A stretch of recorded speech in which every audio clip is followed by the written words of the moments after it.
السلام علیکم ورحمۃ اللہ وبرکاتہ۔ زائرین اکرام، پچھلی ویڈیو میں ہم نے یہ جاننے کی کوشش کی تھی کہ عمرہ کیا ہے اور عمرہ پر جانے کے لیے ہمیں کون کون سا سامان ساتھ لے کر جانا ضروری ہے۔ اب آپ نے اپنا سامان تقریباً باندھ لیا ہے اور اس پر اپنا نام، موبائل نمبر، گھر کا مکمل ایڈریس بھی لکھ لیا ہے۔ اب ہم یہ جاننے کی کوشش کریں گے کہ گھر سے نکلنے سے لے کر مکہ مکرمہ یا مدینہ منورہ میں ہوٹل میں پہنچنے تک آپ کو کن کن احتیاطوں کی ضرورت ہے۔ جی زائرین اکرام، کچھ چیزیں مجھے آپ کی خدمت میں عرض کرنی ہے۔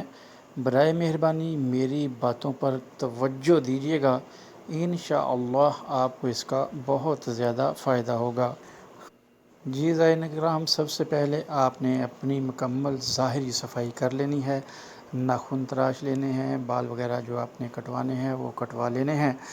اپنے جسم کی مکمل صفائی کر لینے کے بعد آپ نے اپنے دل کو بالکل ہر قسم کی برائی سے، کینے سے، بغض سے پاک صاف کر لینا ہے۔ اگر آپ کے دل میں کسی کے لیے کوئی نفرت، کوئی غصہ، کسی قسم کی کوئی بھی چیز ہے، اسے دل سے نکال کر اپنے دل کو بالکل کلیئر کر لیجئے۔ اس کے بعد آپ وضو فرما لیں۔ وضو کر کے جائے نماز بچھا کر 2 نفل اللہ کی رضا کے لیے نیت کر کے 2 نفل ادا کر لیں۔ نفل ادا کرنے کے بعد اللہ تعالیٰ سے گڑ گڑا کر، رو کر، اپنے تمام گناہوں کو تسلیم کر کے اللہ پاک سے معافی کی درخواست کریں۔ اگر رو سکتے ہیں تو رو کر اللہ تعالیٰ سے معافی مانگیں۔ اگر رو نہیں سکتے تو رونے جیسی صورت ہی بنا کر اللہ پاک سے یہ عرض کریں کہ اے رب کائنات، تو مجھے توفیق عطا فرما، میں اچھے طریقے سے اپنے اس سفر کو مکمل کر سکوں، اور مجھے توفیق عطا فرما تیری رضا کے لیے میں ہر وہ کام کروں جس سے تو راضی ہو جائے۔ اور زائرین اکرام، دعا کریں کہ اللہ مجھے اس عبادت میں دکھاوے سے، ریاکاری سے بچا۔ بزرگان دین فرماتے ہیں کہ اگر آپ کی عبادت میں ایک رائی کے دانے کے برابر بھی دکھاوا آ گیا تو ہو سکتا ہے اللہ پاک آپ کی عبادت کو رد کر دے۔ اس لیے یہ دعا ضرور کرنی ہے اور کوشش بھی کرنی ہے کہ کسی قسم کی بھی ریاکاری ہے اس سے بچا جائے۔ جی زائرین اکرام، اس کے بعد اگر واقعی آپ کا ارادہ اللہ تعالیٰ سے معافی مانگنے کا ہے تو پھر ایک بات ذہن میں رکھیے، وہ یہ کہ اگر آپ کوئی بہت بڑے آفیسر ہیں یا آپ کے پاس کوئی بہت زیادہ پیسہ ہے، اگر کسی قسم کا بھی کوئی غرور آپ کے دل میں، آپ کے ذہن میں ہے، تو وہ پاکستان یا اپنے ہی ملک میں چھوڑ کر آئیے، کیونکہ یہ وہ مقام ہے جہاں پر بادشاہ اور فقیر ایک ہی صف میں کھڑے ہوتے ہیں، اور یہاں پر آپ کی آنکھ سے ایک نکلا ہوا آنسو آپ کے تمام زندگی کے گناہوں کو معاف کروا سکتا ہے، لیکن آپ کی 1000 دلیلیں بھی اللہ تعالیٰ سے آپ کا ایک گناہ بھی معاف نہیں کروا سکتی۔ اس لیے ذہن یہ بنا کر آنا ہے کہ یہاں پر عاجزی اور انکساری ہر وقت اپنے ذہن میں رکھنی ہے، کیونکہ یہاں پر مجھے ایکسپیرینس اس بات کا بہت ہے کہ شیطان لوگوں کو بھڑکاتا ہے اور ان کو غصہ دلاتا ہے تاکہ ان کی میں نیکیاں ضائع کروا دوں۔ اس لیے آپ سے نے یہ کوشش کرنی ہے کہ اگر آپ کو کوئی تکلیف آ بھی گئی ہے کسی قسم کی، تو یہی سمجھنا ہے کہ یہ میرے گناہوں کا کفارہ ہے، مجھے دنیا میں میرے بہت بڑے گناہوں کی یہ تھوڑی سی سزا مجھے مل رہی ہے۔ اگر قیامت والے دن اس کی سزا ملی تو وہ آپ برداشت سے کوئی بھی نہیں کر سکے گا، چاہے میں ہوں یا چاہے کوئی بھی شخص ہو۔ اس لیے تکلیفوں کو برداشت کرنے کے ذہن بنا کر آپ نے آنا ہے۔ نبی کریم صلی اللہ علیہ وسلم کا ارشاد ہے کہ ایک وقت ایسا آئے گا کہ امیر لوگ مکہ مکرمہ میں سیر و سیاحت کی نیت سے آیا کریں گے، درمیانے طبقے کے لوگ کاروبار کے لیے آیا کریں گے، اور چھوٹے طبقے کے لوگ یہاں پر مانگنے کے لیے آیا کریں گے، اور ایسا ہم نے دیکھا بھی ہے، یہاں پر اسی نیت سے لوگ آتے بھی ہیں۔ لیکن آپ نے یہ خالص ذہن میں نیت رکھنی ہے کہ میں نے اپنے اللہ کو راضی کرنا ہے۔ زائرین اکرام، ایک چھوٹا سا واقعہ آپ کی خدمت میں عرض کرتا چلوں۔ ایک بہت بہت بزرگ قسم کے آدمی تھے، ان کی کمر جھکی ہوئی تھی اور وہ لاٹھی ٹیک ٹیک کر عرفات کی طرف حج کے لیے جا رہے تھے۔ تو یہاں پر پاکستانی فیملیاں بھی کچھ رہتی ہیں، اللہ پاک نے کچھ لوگوں کو پیسہ بھی دیا ہے، تو انہوں نے سوچا کہ بہت غریب آدمی ہیں، بہت ضعیف آدمی ہیں، تو چلو اس کو ہم گاڑی میں بٹھا لیتے ہیں، ہم ان کو عرفات میں چھوڑ دیں گے۔ انہوں نے بابا جی کے پاس گاڑی کھڑی کی اور بولا کہ بابا جی آپ گاڑی میں بیٹھ جائیں۔ بابا جی نے ان کی کوئی بات نہیں سنی۔ پھر انہوں نے دوبارہ ان سے کہا بابا جی ہم آپ سے پیسے نہیں لیتے، تو آ جائیں، ہم بھی وہیں جا رہے ہیں، آپ گاڑی میں بیٹھ جائیں، ہم آپ کو وہاں اتار دیں گے جہاں آپ بولیں گے۔ بابا جی نے پھر ان کی کوئی بات نہیں سنی، وہ تھوڑا سا غصے ہوا اور پھر آگے جا کر یعنی تھوڑا سا بابا جی چل رہے تھے، پھر انہوں نے کہا بابا جی آپ ہماری بات کا کوئی جواب ہی نہیں دے رہے، آپ کو ہم کہہ رہے ہیں گاڑی میں بیٹھ جائیں۔ تو بابا جی نے بڑے پیار سے ان سے بولا کہ بیٹا میں اللہ تعالیٰ سے معافی مانگنے کے لیے جا رہا ہوں، میں گاڑی پر جاتا اچھا لگتا ہوں؟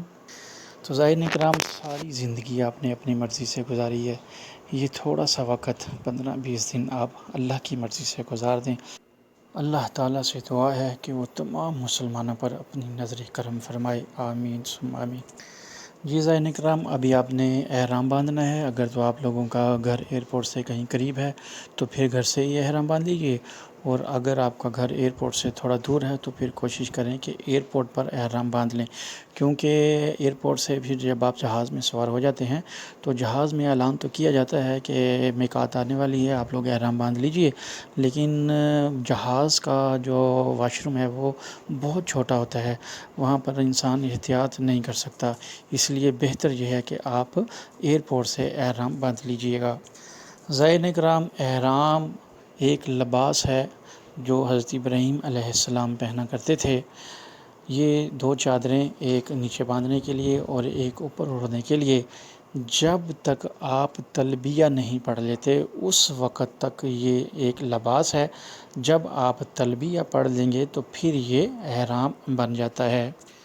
جی زائرین کرام اگر آپ جہاز میں ہیں تو جہاز میں اعلان کیا جائے گا کہ میقات گزر رہی ہے، اگر آپ جہاز میں ہیں تو میقات گزرنے کے بعد، یا اگر آپ کسی گاڑی وغیرہ میں ہیں تو جب آپ میقات کراس کریں گے تو پھر آپ لوگوں نے تلبیہ پڑھنا ہے۔ تلبیہ پڑھنا 1 مرتبہ واجب ہے، 3 مرتبہ سنت ہے، اور زیادہ سے زیادہ آپ یہ جتنا بھی ذکر کریں گے طواف شروع کرنے سے پہلے تک، یہ آپ لوگوں کے لیے سب سے بہترین وظیفہ ہے۔ لبیک اللہم لبیک لبیک لا شریک لک لبیک ان الحمد والنعمت لک والملک لا شریک لک۔ جی زائرین کرام مرد حضرات اونچی آواز میں تلبیہ پڑھیں گے اور خواتین آہستہ آواز میں کہ وہ خود سن سکیں۔ جی زائرین کرام اگر آپ جدہ ایئرپورٹ پر اتر چکے ہیں تو جو بھی آپ کے ساتھ گروپ لیڈر یا معلم ساتھ میں آیا ہے اس کی ہدایت کے بغیر آپ نے کوئی کام نہیں کرنا، جو وہ کہے گا اس حساب سے آپ نے چلنا ہے، کیونکہ آپ لوگوں کو یہاں کی زبان، یہاں کے قانون کا کچھ بھی معلوم نہیں، اللہ نہ کرے اگر آپ گم ہو جاتے ہیں، کہیں سے بچھڑ جاتے ہیں تو آپ کے لیے بہت بڑی پریشانی بن سکتی ہے۔ جی زائرین کرام جب آپ مکہ مکرمہ میں اپنے ہوٹل میں پہنچیں گے تو جو سب سے ضروری اہم کام ہے وہ یہ ہے کہ آپ نے ہوٹل میں اپنا سامان رکھنے کے بعد کاؤنٹر سے ہوٹل کے کارڈ ضرور لے لینے ہیں، کیونکہ میں نے یہاں پر دیکھا ہے لوگ 3 دن تک گلیوں میں گھومتے رہتے ہیں، ان کو ہوٹل نہیں ملتا، اپنا سب کچھ انہوں نے ہوٹل میں چھوڑا ہوا ہوتا ہے، ان کے پاس ہوٹل کا کارڈ ہوتا نہیں، ہوٹل ان کو ملتا نہیں، تو پھر بہت زیادہ پرابلم ہوتی ہے۔ تفصیل میں آپ کو ویڈیو میں نہیں بتا سکتا، مختصر یہ کہ جتنے بھی آپ گھر کے افراد ہیں، ایک آدمی ہے تو ایک کارڈ اس سے لے لیجئے، کیونکہ زیادہ وہ دیتے نہیں ہیں، ایک باری میں ایک ہی کارڈ دیں گے، پھر تھوڑے ٹائم کے بعد اگر آپ ان سے مانگیں گے تو وہ دے دیں گے، لیکن ایک مرتبہ وہ آپ کو ایک ہی کارڈ دیں گے، اس لیے جتنے بھی افراد ہیں ان سے کارڈ لے کے لازمی کارڈ ہر وقت آپ کے پاس ہونا چاہیے، یا تو پھر آپ کے پاس وہ کڑا ہونا چاہیے جو آپ کو معلم دے گا، کارڈ گلے میں ڈالنے والا بھی ہوتا ہے، اور ایک کارڈ ہوٹل کا ہوتا ہے، یہ ساری چیزیں جو ہیں ہر وقت آپ کے پاس محفوظ ہونی چاہیے۔ جی زائرین کرام اب آپ ہوٹل میں پہنچ چکے ہیں، اگر تو آپ کا معلم آپ کو ابھی عمرہ کے لیے بولے تو جتنی جلدی ہو سکے اپنا عمرہ مکمل کر لیں. اگر وہ آرام کے لیے بولے تو آپ آرام بھی کر سکتے ہیں، سو بھی سکتے ہیں، لیکن ایک بات کا خاص خیال رہے کہ سونے کے دوران آپ کے پاؤں اور آپ کا چہرہ اور سر بالکل کھلا ہونا چاہیے. کوئی بھی چادر وغیرہ اپنے پاؤں یا سر پر آپ نہیں لے سکتے. جی زائرین کرام، ابھی آرام کرنے کے بعد آپ عمرہ کے لیے نکلیں گے. اس ویڈیو کو یہاں پر مکمل کرتے ہیں. اگلی ویڈیو میں ہم انشاءاللہ عمرہ کرنے کا طریقہ سیکھنے کی کوشش کریں گے. اب پھر آپ کی خدمت میں عرض کرتا چلوں کہ سکرین پر عالم دین کا واٹس ایپ نمبر موجود ہے.